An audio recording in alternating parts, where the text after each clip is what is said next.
Na semana passada, quantos estavam aqui na semana passada? Na semana passada nós falamos sobre uma mensagem que chamou Salto no Escuro. E essa mensagem falava a respeito de que aquilo que Deus tinha para nós não era a metade do caminho de nada. Aquilo que Deus tinha para nós não era a metade de bênção de nada. Ele tinha um futuro cheio de paz e esperança para nós. E nós tínhamos que tomar a decisão de sairmos da metade do caminho. A decisão de coragem de sairmos da metade do caminho. Mas hoje, a mensagem é um pouco, por assim dizer, a continuação ou a consequência dessa primeira mensagem. Porque a verdade é que todos nós já entendemos e sabemos e não queremos estar na metade do caminho, não queremos estar na metade dos planos de Deus para nós, mas há temporadas na nossa vida que a única coisa que nós temos à frente é a metade do caminho. E a mensagem hoje, o título da mensagem hoje é: e quando o meio do caminho é tudo o que eu tenho?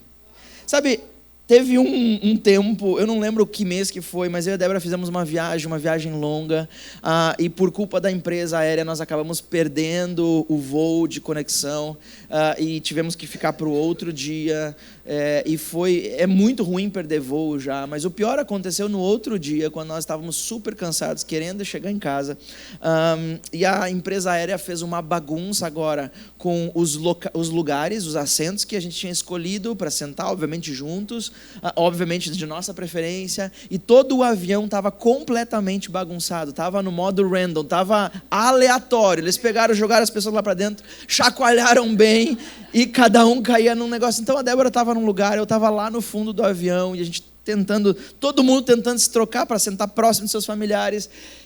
Enfim, o que sobrou para mim foi o assento na fila do meio. Quantos amam a fila do meio? Gente, a fila do meio é terrível, pelo menos para mim, porque você tem que pedir permissão para tudo.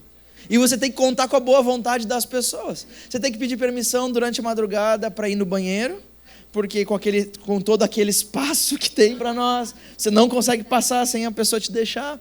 Você tem que contar com a boa vontade da pessoa abençoada que senta na janela, para que ela feche a abençoada da cortininha, para que você possa dormir. Ou seja, é aquela coisa, você está ali espremido no meio, às vezes de duas pessoas que você não conhece. É terrível a sensação de sentar na fila do meio. Para mim, é a mesma sensação que eu tenho em algumas fases da minha vida. A sensação de que eu estou preso no meio do caminho. Eu estou preso no meio do caminho em alguma área, em alguma coisa da minha vida. No intervalo nós falávamos, entre as reuniões nós falávamos que todos nós, em alguma área da nossa vida, nós estamos no meio do caminho em algo. Alguns de nós não estão no meio do caminho e já conquistaram aquilo que sonhavam, quem sabe financeiramente, mas quem sabe estão enfrentando um momento de meio do caminho no seu casamento, de incertezas, de inseguranças. Quem sabe no casamento para outras pessoas está tudo certo, estão vivendo o melhor de Deus no seu casamento, na sua família, mas quem sabe profissionalmente estão se sentindo completamente deslocados, não são mais quem eram, não estão mais onde estavam, mas também não estão onde Deus tem planejado para estarem, aonde queriam estar. E a pergunta, olha, liguei o cronômetro agora, então vocês vão ter que me aguentar. E a questão é que todos nós, uma hora ou outra, para sair do ponto A até o ponto C, por exemplo, vamos ter que passar pelo ponto B. É inevitável, não tem como dar um salto, isso é assim na vida. Nós temos que passar pelo tempo de preparação, pelo tempo de amadurecimento, pelo tempo de conhecimento, pelo tempo de reconhecimento, para que nós possamos viver o melhor de Deus para nós. Não tem como pular do ponto A ao ponto C. E assim é tudo na vida, tudo exige preparação. Para médicos, por exemplo, se tornarem médicos, para alunos saídos do ensino médio se tornarem médicos e viverem o sonho da medicina, eles precisam de pelo menos 6 anos na universidade. E de pelo menos, se eles querem ser especialistas em alguma coisa, de 2 a 5, 6 anos para serem especialistas em alguma coisa. Ou seja, é um tempo de preparo. Eu tenho certeza que o primeiro dia de aula de um estudante de medicina deve ser: meu Deus, eu vou ser um cirurgião. Mas o tempo vai passando e você se sente no meio do caminho, porque é difícil, é uma luta em cima de outra luta, é um leão por dia, é um urso por dia, é toda a fauna terrestre por dia que você tem que vencer para conseguir chegar no ponto C. Você se sente no meio do caminho. Eu estava pensando isso a respeito de maratona, por exemplo, maratonas, esportes assim como que se chama? de exigência física, corporal, de resistência do atleta, né? Existe uma prova, não sei se vocês conhecem, se chama Ironman. Alguém conhece essa prova? Ok. Essa prova, para mim, é simplesmente insana. Para mim, ela não precisava, desculpa dizer isso, né? Me perdoem quem gosta, mas ela não precisava existir. Porque, pensa só comigo, correr é legal? É legal, prova de corrida é legal. Ciclismo é legal? Maravilhoso assistir uma prova de ciclismo. Natação é legal? Maravilhoso. Para que você tem que juntar as três, gente? Não dá isso. Não dá. Então, para quem não conhece, essa prova, ela consiste em 3,8 quilômetros de natação. Você sai da água e senta diretamente no banco de uma bicicleta para pedalar 180 quilômetros. Na verdade, 180,2, certo? E mais, você termina os 180 quilômetros de bicicleta e você tem que correr agora uma maratona inteira, 42,2 quilômetros. E é isso que consiste na prova. Agora, eu estava lendo a respeito disso e para você conseguir passar nessa prova, mesmo que você já seja um atleta, você precisa de um tempo de preparação. E o tempo consiste em treinos de corrida, de natação, de ciclismo, intercalados com treinos de força, condicionamento físico, velocidade. Você precisa ter uma boa saúde, saúde física, mental em dia também, porque diz que o que te ganha na prova é a sua mente, é a sua cabeça. Você precisa de um planejamento, eles fazem planilhas e mais planilhas de planejamento de treino, um treino bem definido. Você precisa ganhar experiência em provas menores, de menor resistência, para que você precisa fazer simulação das partes chaves da competição, para que você entenda o que você vai fazer quando chegar o seu momento, um plano de nutrição completo, ou seja, eu tenho certeza que tudo que um atleta desse quer, quando se inscreve numa corrida dessa, é sair do ponto A de ser um simples atleta para o dia da corrida e principalmente para o final da corrida. Porque no final da corrida ele vai poder dizer, eu sou um Ironman. Agora sim. Agora eu sou aquilo que eu sonhei em ser.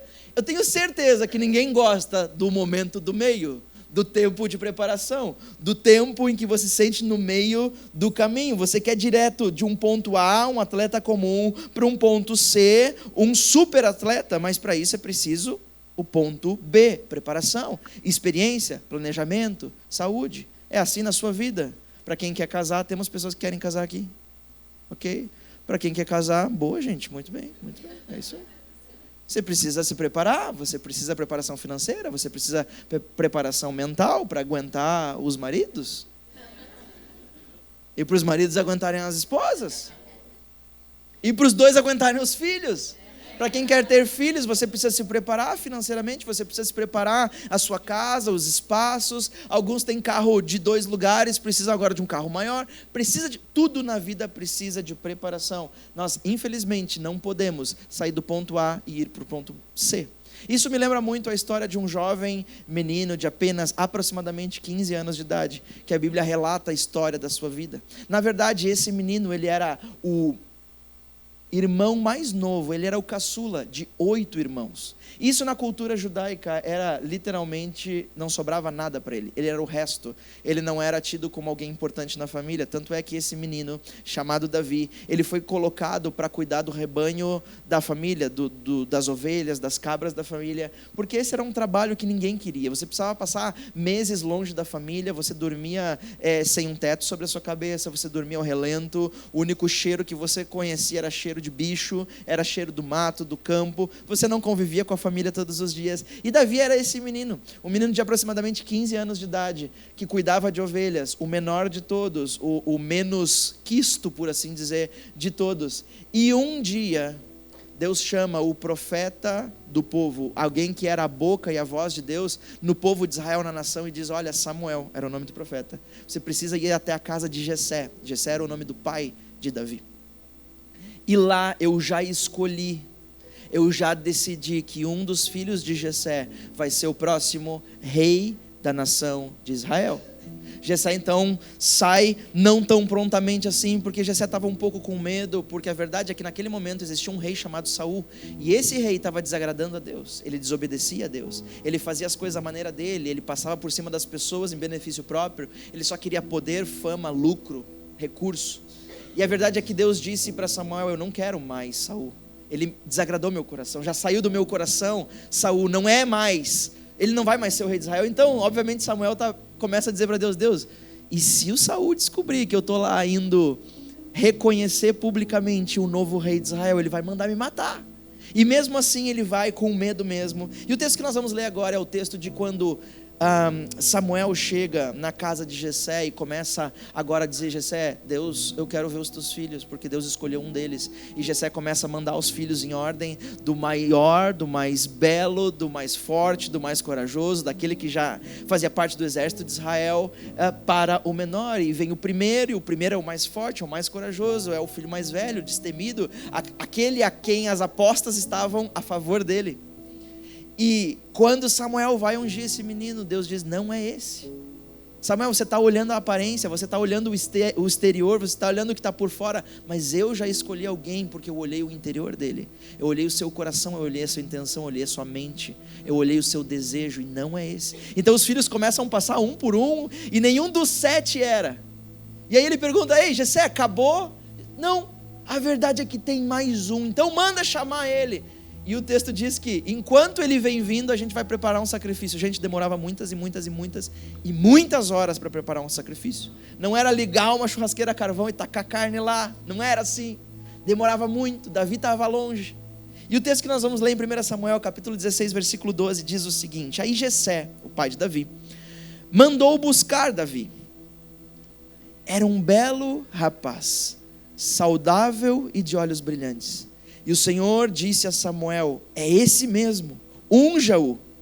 Samuel pegou o chifre cheio de azeite, ungiu Davi na frente dos seus irmãos. E o Espírito do Senhor dominou Davi. E daquele dia em diante ficou com ele. E Samuel voltou para Ramá. Eu amo que esse texto fala 2 coisas a respeito de Davi: que Davi era saudável e tinha os olhos brilhantes. O que a gente fala para uma pessoa que está apaixonada e ela ainda não confessou quem é o amor da vida dela? Dizer: Marcos, que brilho no olhar é esse, cara? Brilho no olhar é paixão. Brilho no olhar é motivação, é entusiasmo por algo. É alguém que está cheio de energia. Quem tem brilho no olhar está apaixonado por alguma coisa, por algum momento, por alguma pessoa, por algum projeto, por alguma coisa nova. Ela está cheia de brilho no olhar. Então esse é o ponto A. É o momento que Deus encontra Davi no campo das ovelhas, insignificante, e o escolhe e diz: a partir de hoje começa a promessa que tu vais ser o rei de Israel. Mas agora Davi não sobe no reino, ao trono. Davi não senta no trono, Davi não começa a governar, Davi não começa a liderar. Mas agora eu quero ler com vocês o último texto, o texto que está lá na frente. Na verdade, esse texto está 15 anos depois. 15 anos depois do primeiro texto.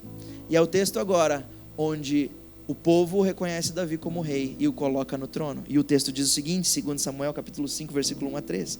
Então todas as tribos de Israel foram se encontrar com Davi em Hebrom e disseram: nós pertencemos ao mesmo povo que você, ó rei. No passado, quando Saul era nosso rei, você comandou o povo de Israel na batalha. E o Senhor Deus lhe disse que você seria comandante e governador do povo dele. Assim, todos os líderes de Israel foram se encontrar com Davi em Hebrom. E Davi fez um acordo sagrado com eles. E eles o ungiram rei de Israel. Ponto C. A conquista. O momento de vida. Mas eu não quero falar sobre o ponto C, nem sobre o ponto A. E o que fica no meio? E os 15 anos de sentimento que está no meio do caminho? Como que se lida com isso? Como que eu continuo com isso? Eu amo essa transição de história. Isso se chama a jornada do herói. E quem inventou isso não foi Steven Spielberg, não sei como é que é o nome. Não foi Hollywood. Quem inventou isso foi a Bíblia, foi Deus, na nossa jornada de fé, na nossa caminhada. Sabe por que nós gostamos tanto da jornada do herói? Porque essa é a nossa jornada pessoal. Nós nascemos pequenos bebês, submersos no pecado, sem probabilidade alguma. Bebês indefesos, sem ter como se defender. Crescemos, nos tornamos crianças, adolescentes, jovens, adultos. Passamos por desafios. Passamos por conquistas, passamos por desmoralização, passamos por desafetos, passamos por decepções, passamos por traições também.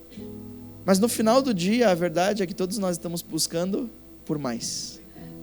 Essa é a nossa jornada. Essa foi a jornada de Cristo. De nada para tudo. Essa é a minha e a sua jornada. Só que a verdade é que para vivermos a transição dessa jornada de A para B, do começo para o fim da história, nós precisamos do meio do caminho. Davi não passou de ungido para governar Israel. Foram as decisões que Davi tomou, crendo no que Deus o chamou para fazer, que o fizeram um rei. Davi poderia ter sido ungido rei, mas poderia ter agido de outra forma. Eu tenho certeza absoluta, a Bíblia me prova isso, que ele não teria sido rei. Foi a forma como passou pelo meio do caminho entre o ponto A e o ponto C. Enquanto Davi estava no ponto B, no meio do caminho, Davi demonstrou 3 coisas. Eu quero ver isso com vocês hoje. Davi demonstrou obediência ao chamado, ainda que fosse loucura. Parênteses aqui, se é chamado de Deus para a sua vida, sempre vai parecer loucura. Sempre vai parecer loucura. Porque se não parecer, é pequeno demais. E se for pequeno demais, não é de Deus. O meio do caminho sempre, a obediência ao chamado sempre vai parecer loucura. Em segundo lugar, Davi demonstrou coragem diante dos desafios. A verdade é que grandes chamados têm grandes desafios. E Davi demonstrou resistência. Criou resistência contra aquilo que o queria engolir, que o queria derrotar. Esse texto que nós lemos, quando diz que Jessé mandou buscá-lo, e a Bíblia diz que ele era um belo rapaz, saudável e de olhos brilhantes. Davi tinha saúde e Davi tinha paixão nos olhos. Eu sinto que há vezes na nossa vida que a gente perde a saúde por estar tão envolvido em gastar tempo para resolver os nossos problemas, tão envolvido em descobrir como é que nós vamos sair dessa situação, tão envolvidos em maneiras humanas de como resolver as coisas, que nós esquecemos da saúde e nós deixamos de ser saudáveis espiritualmente, saudáveis emocionalmente.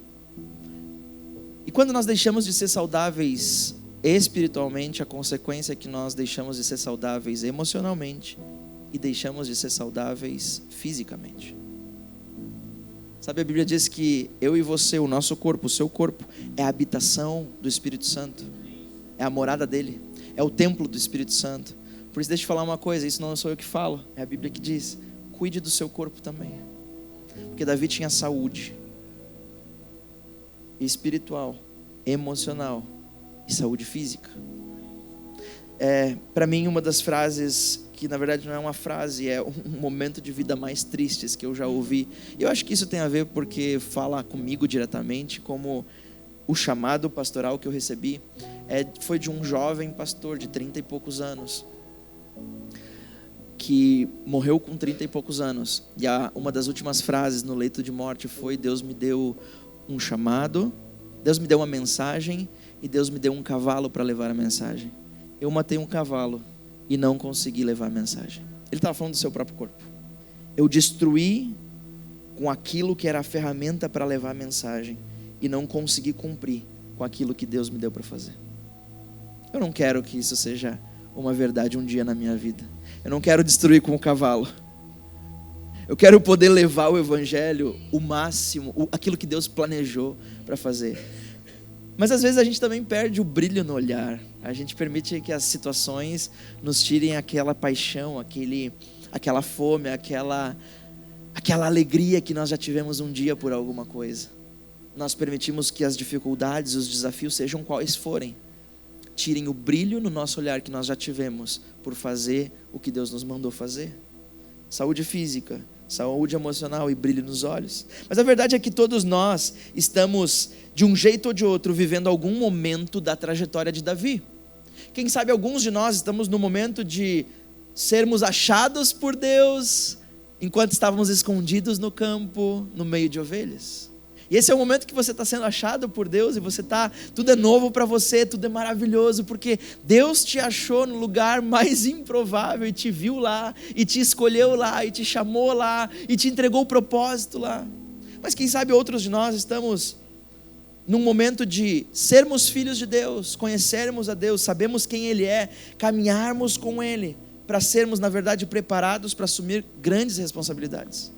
Ou ainda outros de nós estamos vivendo o momento de, já temos grandes responsabilidades, mas agora precisamos aprender como vencer os desafios que nos impedem de avançar.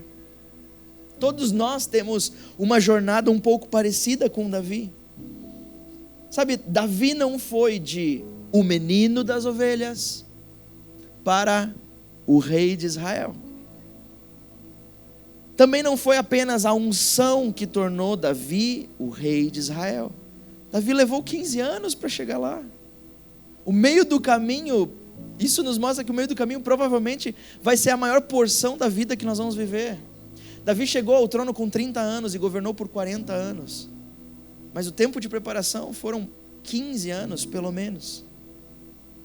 Mas a verdade é que foi a maneira como viveu no meio do caminho, entre o seu chamado e o seu ofício, que preparou Davi para se tornar um rei. Eu fico pensando que Davi tinha o anonimato. Isso às vezes é tão bom. Ninguém te conhece, ninguém te incomoda e também ninguém espera muito de você. Alguns de nós amam isso. Você está no campo, quietinho, cuidando da sua vida, cuidando das suas ovelhinhas, contando os més que cada uma delas dá, entretido com aquela coisa. Ai, está tão bom aqui. É só o que eu queria: paz, descanso, tranquilidade. A tranquilidade de estar sozinho. Ninguém esperava muito de Davi, era o último filho. Ninguém ia lá incomodar Davi com as coisas dele. Não tinha também muitas responsabilidades, mas ele passou disso para, no momento que Samuel chega e unge ele como rei, para começar a viver uma outra vida. Tudo mudou. Agora, Davi não tem mais a paz e tranquilidade, ele tem que ser chamado às pressas para tocar música para um rei que está maluco, doido. Agora, ele tem que lutar contra um soldado gigante, muito maior do que ele, sem arma, sem armadura, sem espada, sem nada, apenas com fé e com coragem e com o chamado de Deus para ele. Agora ele tem que estar à frente de um exército sem nunca ter feito nada disso antes. Agora Davi começa, no meio do caminho, nesses 15 anos, ter que fugir do rei, que tinha ciúmes dele, porque o povo amava mais a Davi do que a ele. E ele precisa começar a fugir do rei que ele amava, que ele honrava, porque o rei está tentando matar ele, e ele só queria cuidar, quem sabe, de ovelhas, desviar de lanças do rei, vencer o desejo natural interno dele, e às vezes até direito dele, de matar o rei. Por quê? O reinado estava com Davi, não estava mais com o rei. Deus estava com Davi, não estava mais com o rei. Os exércitos estavam com Davi, não estavam mais com o rei. Ele tinha a faca, o queijo, a toalha, o prato, o copinho, o café na mão. Mas ele decidiu, não é o momento ainda. Ele tinha que lidar com esses sentimentos, de vencer os conflitos com a descendência do anterior rei. Davi viveu os maiores desafios que alguém nem sonha em viver, mas a verdade é que ele passou por todos eles, lapidando as suas habilidades. Pode ser que em algum momento você se senta, ou quem sabe agora mesmo você está se sentindo no meio do caminho. Você não sente que tem mais a paz e a tranquilidade que tinha, o anonimato dos campos das ovelhas, mas você também não tem a majestade, o dinheiro e o poder de um rei. Você está no meio do caminho. Apenas vive conflitos com pessoas do passado, apenas vive lutas, cada uma maior do que a outra, apenas sensação de desamparo, apenas sensação de desprezo, apenas aquela sensação de estômago embrulhado, de você não conhecer o que tem na frente, você não saber quais são os próximos passos, de você não saber aonde que as coisas que você está fazendo vão dar, de você não saber aquilo que você está fazendo com seu filho vai dar certo lá na frente. Quem sabe apenas essa sensação amarga de imprevistos um em cima do outro, coisas que eu não estava prevendo, coisas que eu não estava calculando, apenas o meio do caminho. Quem sabe, ou muito provavelmente eu e você também estamos precisando ser lapidados por Deus, preparados, testados para viver o melhor de Deus para as nossas vidas. Meio do caminho se vence com atitude. Sem atitude, o meio do caminho nos devora, nos desfaz em pedaços, nos enterra vivos. E é verdade que eu olho para Davi na trajetória de 15 anos dele, que nós não vamos ter tempo de linkar cada momento da sua vida com aquilo que está acontecendo. Mas eu vejo pelo menos 3 atitudes de Davi, 3 coisas que ele entendeu a respeito da sua vida e do seu Deus e do seu chamado, que ajudaram Davi a passar por 15 anos de meio do caminho, até que ele encontrasse aquilo que Deus tinha prometido lá atrás. E a primeira coisa eu vejo é que Davi entendeu que obediência não é um sentimento, mas uma decisão. Muitos de nós acreditamos que obediência é um sentimento, eu preciso sentir primeiro para depois obedecer. Hoje, eu amo hoje eu estou cheio de frases da minha família. E os meus pais estão aqui à esquerda e podem confirmar cada uma delas. Hoje eu amo uma frase porque eu entendo ela. Mas no momento que eu ouvia da boca da minha mãe, principalmente, não era agradável. E a frase era a seguinte: meus filhos, vocês precisam entender que demorar em obedecer nada mais é do que desobedecer. E obviamente um adolescente não querendo fazer as coisas que os pais querem, não querendo ajudar com uma coisa ou outra, não vão gostar dessa frase. Mas à medida que o tempo foi passando com Deus, a minha caminhada foi passando, eu entendi que essa frase não poderia estar mais certa. Demorar em obedecer é desobedecer. Por quê? Porque à medida que eu demoro para obedecer, significa que eu estou pensando naquilo que foi me ordenado. E se eu estou pensando naquilo que foi me ordenado, não é mais obediência. Porque obediência é a decisão de obedecer, mesmo sem entender, mesmo sem enxergar e mesmo sem concordar. Isso é obedecer. E Davi entendeu isso. Nós, quando demoramos para obedecer às palavras de Deus para nós, os chamados de Deus que a Bíblia nos mostra para nós, na verdade nós estamos com um sentimento de que eu posso dar uma analisada se aquilo é bom ou não é bom, mas obedecer não é um sentimento, é uma decisão de confiança naquele que nos chamou.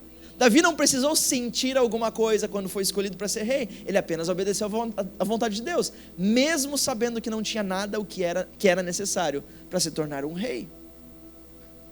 Sabe, nós somos chamados a obedecer a Deus no nosso casamento.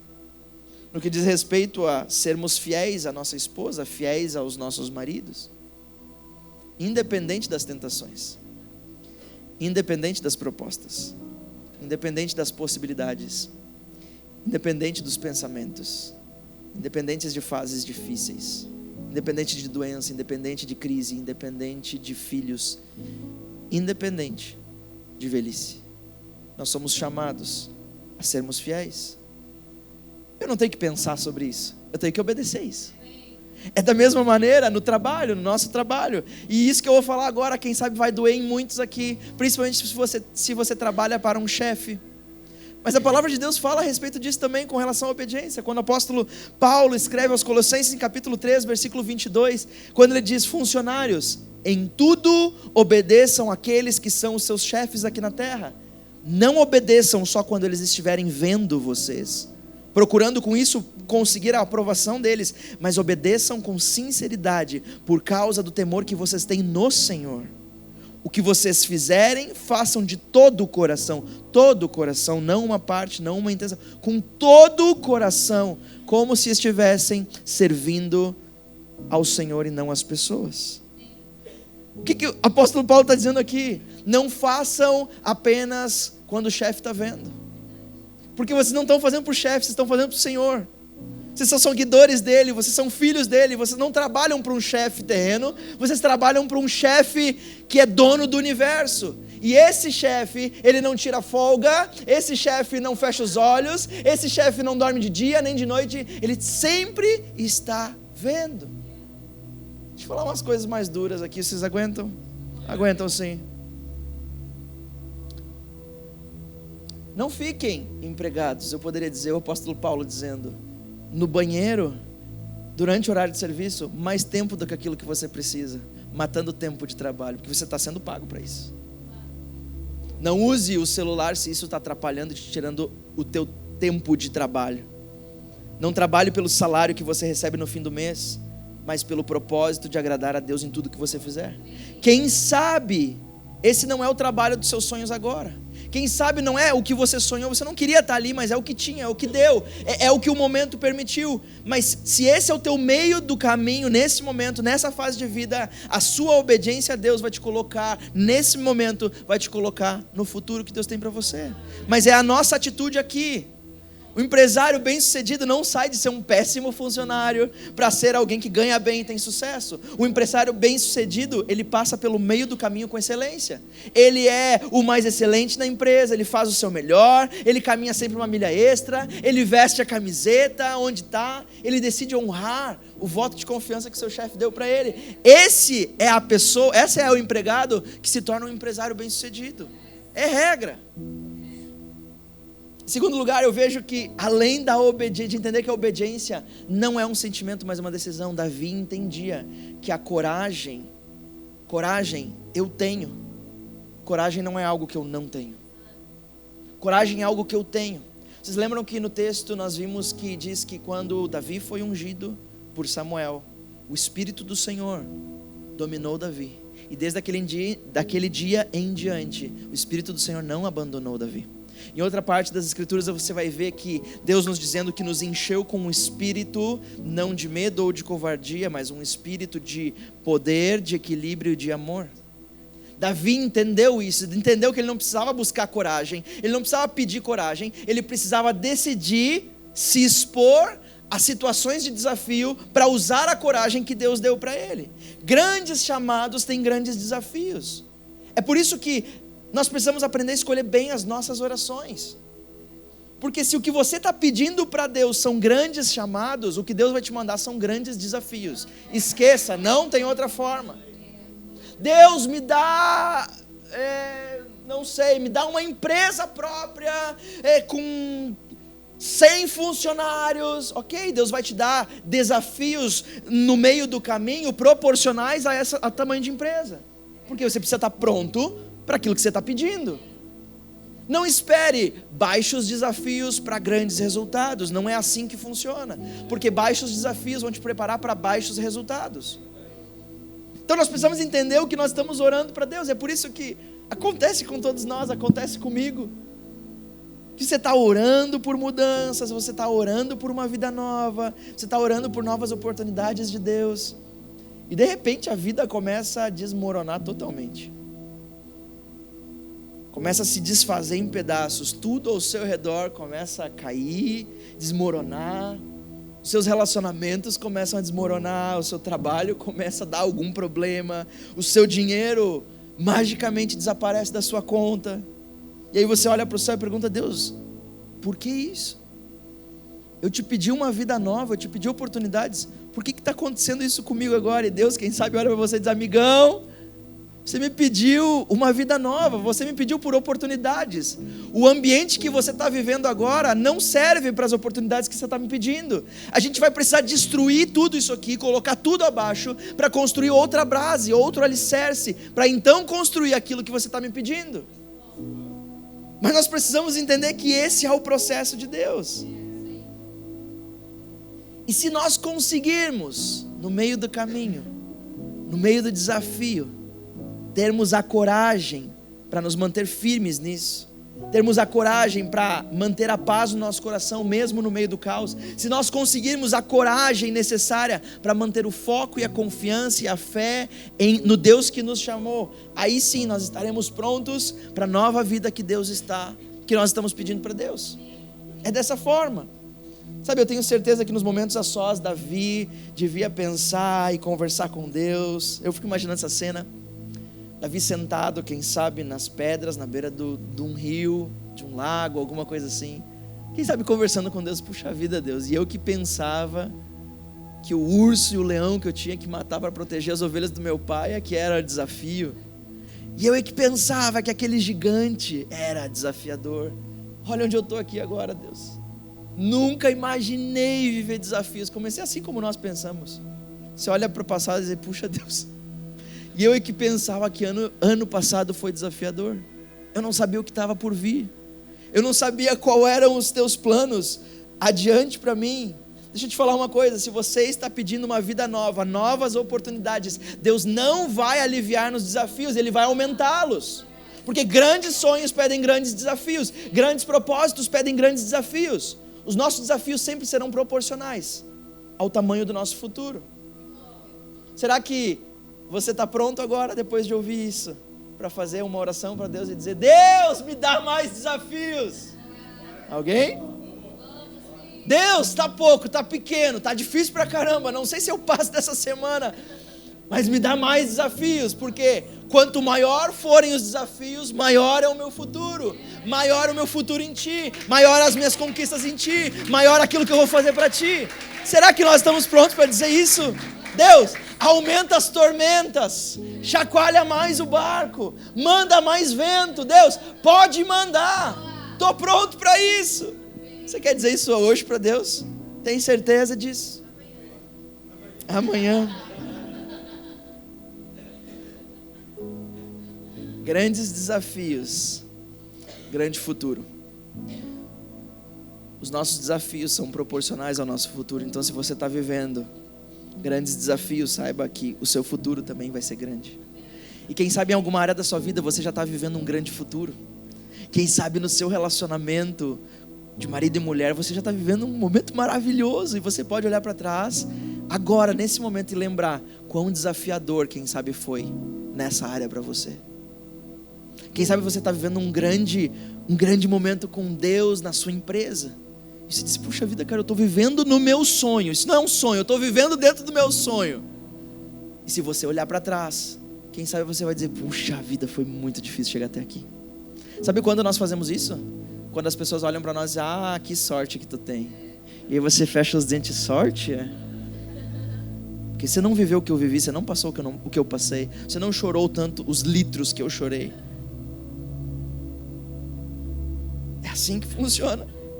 Em último lugar, que Davi entendeu sobre resistência, é que resistência nada mais é do que a obediência ao longo do tempo.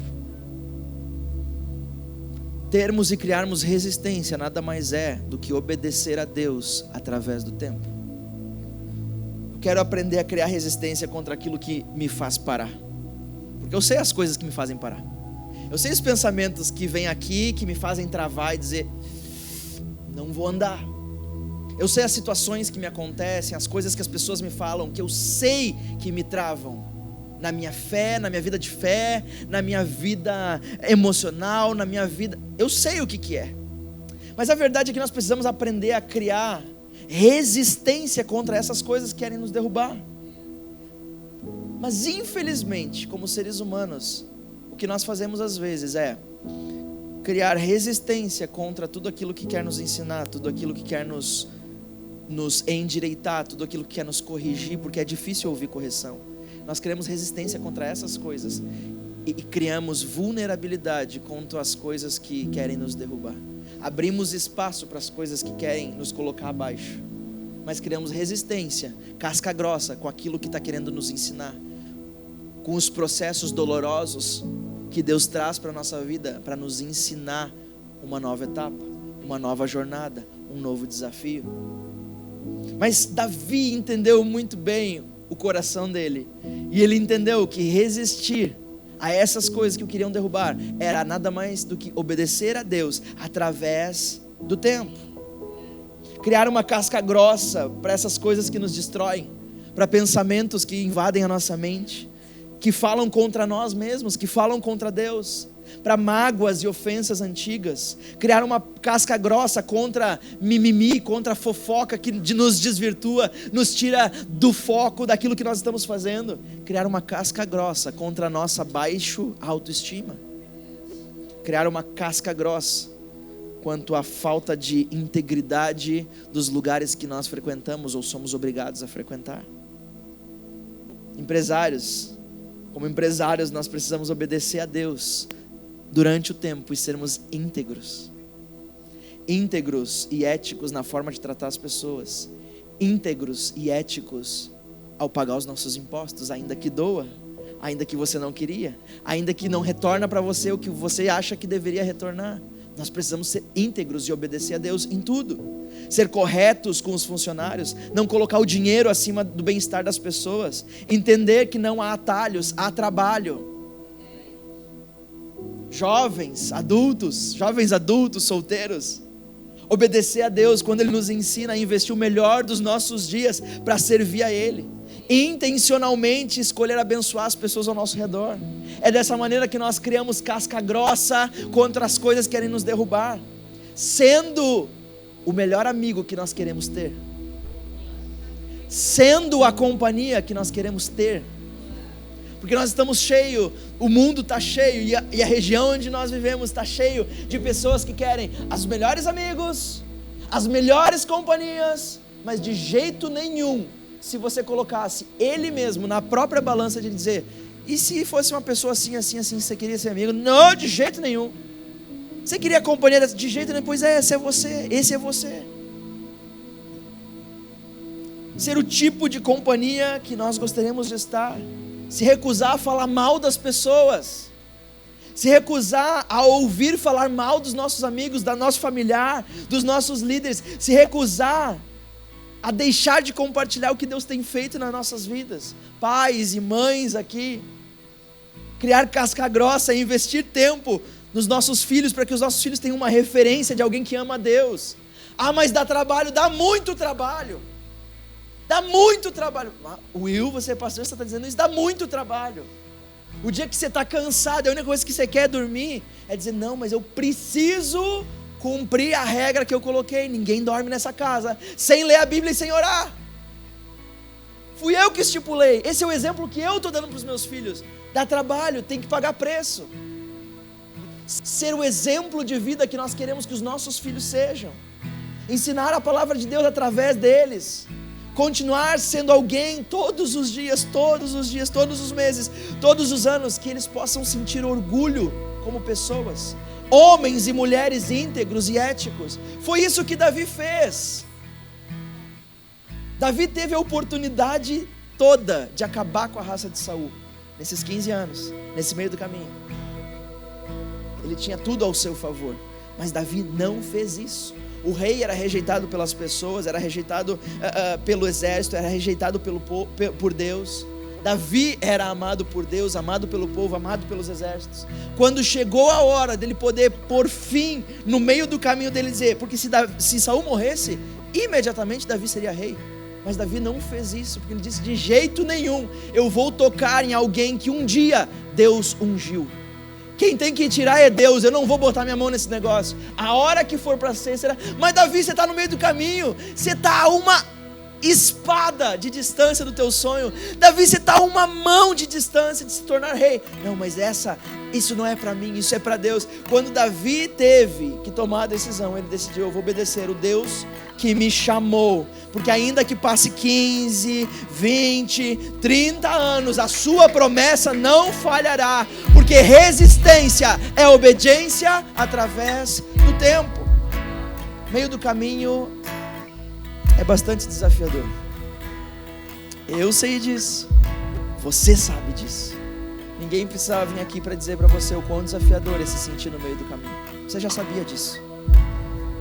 O que nós precisamos saber é que foi a maneira que Davi viveu o meio do caminho entre o chamado e o seu ofício que o preparou para ser rei. Da mesma forma, a maneira com que eu e você decidirmos viver o meio do caminho é que vai nos preparar para o futuro que Deus tem para nós. Será que você tem coragem de fazer essa oração hoje comigo? Junto comigo. Dizer, Deus, eu estou me sentindo no meio do caminho.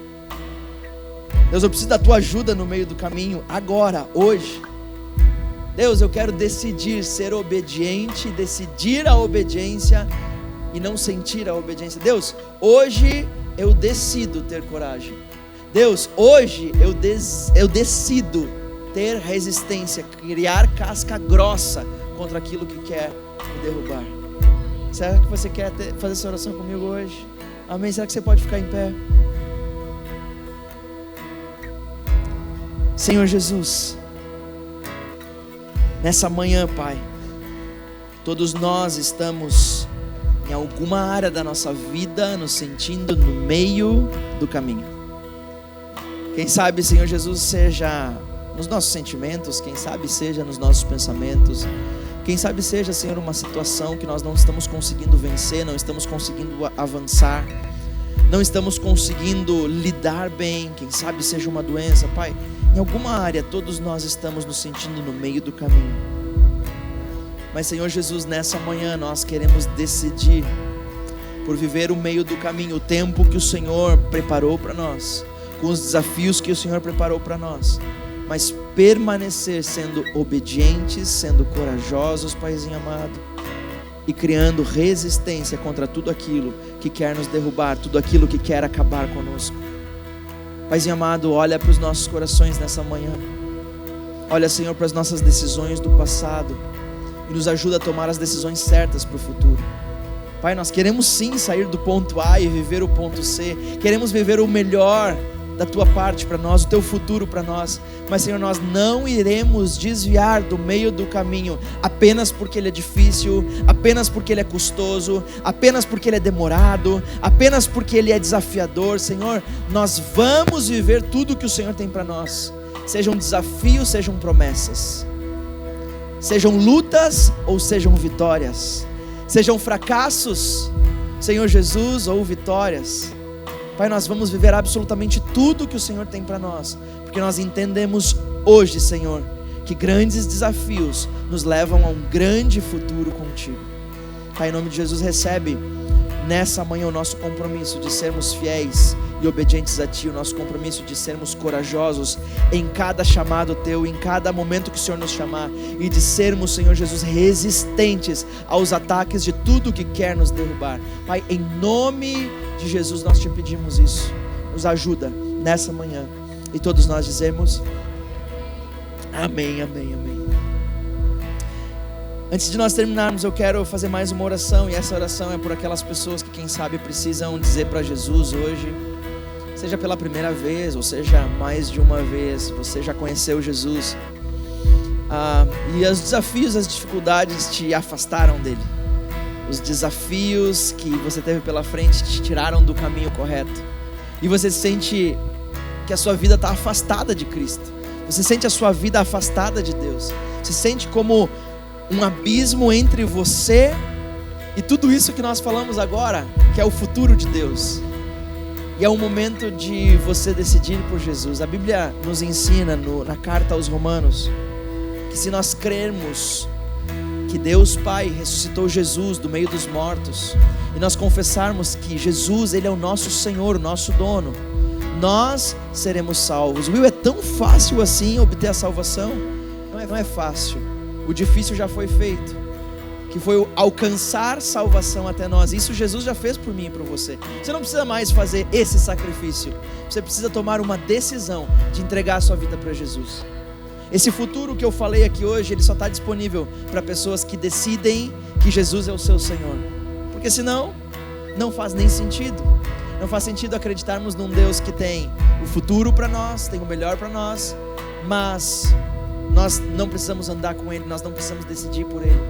E essa é a decisão que muda as nossas vidas. Não há outra forma, não há outro caminho a Deus, senão através de Jesus. A Bíblia diz isso.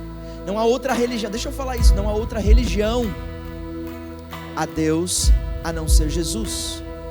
Todos os caminhos levam a Deus, não levam não. A Bíblia de capa a capa te mostra e te prova uma única coisa, que o único caminho até Deus é Jesus. Não tem outro caminho.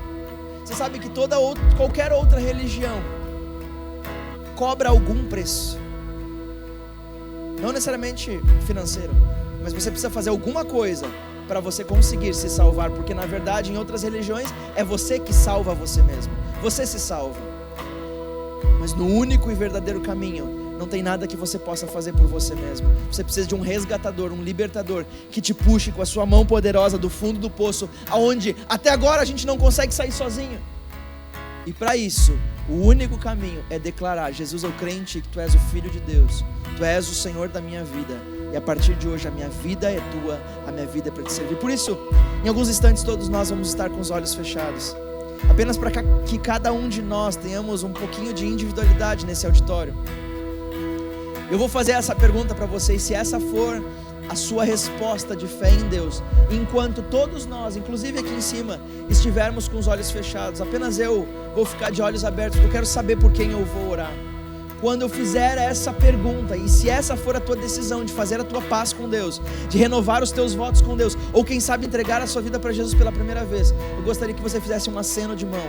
E eu vou orar por você aí mesmo onde você está. Eu vou orar daqui. Eu não quero te constranger. Eu quero te levar a tomar a decisão mais importante da sua vida. Vamos todos nós fechar os nossos olhos? Número 1, Jesus te ama tanto que se entregou por você. Ele decidiu fazer aquilo que você e eu não podíamos fazer. Nós não tínhamos como nos auto-resgatar. Era preciso um preço mais alto, o preço do sangue de Jesus. Número 2, assim como chamou a Davi, assim como acompanhou Davi durante todo o meio do caminho e levou Davi ao futuro de glória que Deus tinha preparado, da mesma maneira o Espírito Santo hoje está nesse lugar.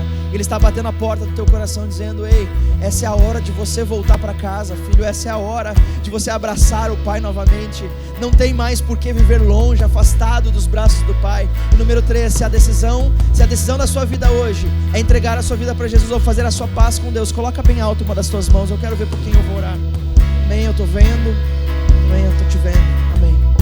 Pode baixar a sua mão. Nesse momento eu vou orar por você. Eu gostaria que você que tomou essa decisão hoje, você repetisse as minhas palavras depois de mim. Nós vamos fazer essa oração que nós acabamos de falar, mas nós vamos fazer isso em família, juntos como família. Nós queremos te apoiar, nós queremos te animar, nós queremos te estimular nesse momento, porque um dia alguém fez isso por nós e agora é o nosso momento de fazer isso por você. Então repita a minha oração depois de mim. Vamos fechar os olhos. Senhor Jesus, nesse dia eu declaro com a minha boca que Tu és o meu Senhor, que não há nada depois de Ti para mim, que Tu tens o melhor para a minha vida, o melhor para o meu futuro. E hoje eu decido entregar tudo nas Tuas mãos. Me recebe na Tua família e nos Teus braços de amor, em nome de Jesus. Amém e amém. Família, será que nós podemos agradecer e honrar a decisão das pessoas que tomaram a decisão de seguir o nosso Jesus? Amém. Amém.